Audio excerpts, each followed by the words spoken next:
তো একটা মিনিট যেন সময় নষ্ট না হয়, প্রতিদিনই 5 মিনিটের জন্য হইলেও কোনো আল্লাহওয়ালার সোহবতে গিয়ে বসা, প্রতিদিন 5টা মিনিট। 5 মিনিট হিম্মত হয় না, 1 মিনিট নিয়ত করেন, 1 মিনিটেই শুধু কাহারও কোনো আলেমে দ্বীনের সোহবতে থাকবে, 1টা মিনিট প্রতিদিন। আল্লাহর কসম, এই 1 মিনিটে যদি আপনি কোনো আল্লাহওয়ালা সোহবতে প্রতিদিন বসেন, 1 সপ্তাহ 15 দিনের মধ্যে আপনার মধ্যে পরিবর্তন চলে আসবে। আপনার পাথর গলা শুরু করবে, 1 মিনিটের জন্যই গেলেন।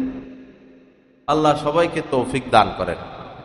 তো রমজান মাস, হাদিস শরীফের মধ্যে এসেছে, মান সামা রমাযানা ঈমানান ওয়া ইহতিসাবান গুফিরা লাহু মা তাকাদ্দামা মিন যামবি। যে ব্যক্তি ঈমান সহ সওয়াবের আশায় পুরা রমজান মাস রোজা রাখবে, গুফিরা লাহু, তার পিছনের সমস্ত গুনাহ আল্লাহ পাক মাফ করে দিবেন। অনেক বড় কথা।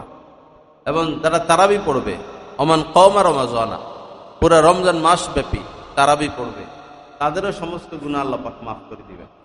তারাবিতে মজা বেশি, তারাবিতে দাঁড়ায় থাকতে হয়, বস আল্লাহ পাকের সাথে সম্পর্ক বাড়াইলেন, কথা বললেন, যোগাযোগ করলেন।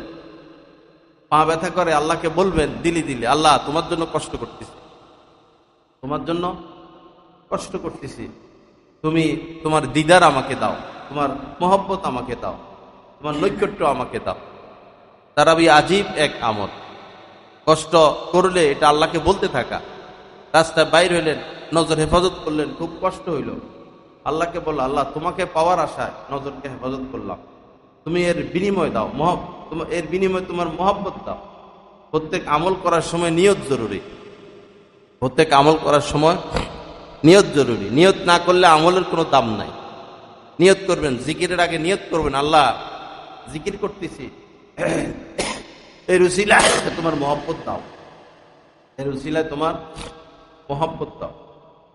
আল্লাহ পাক আমাদের সবাইকে তৌফিক দান করেন।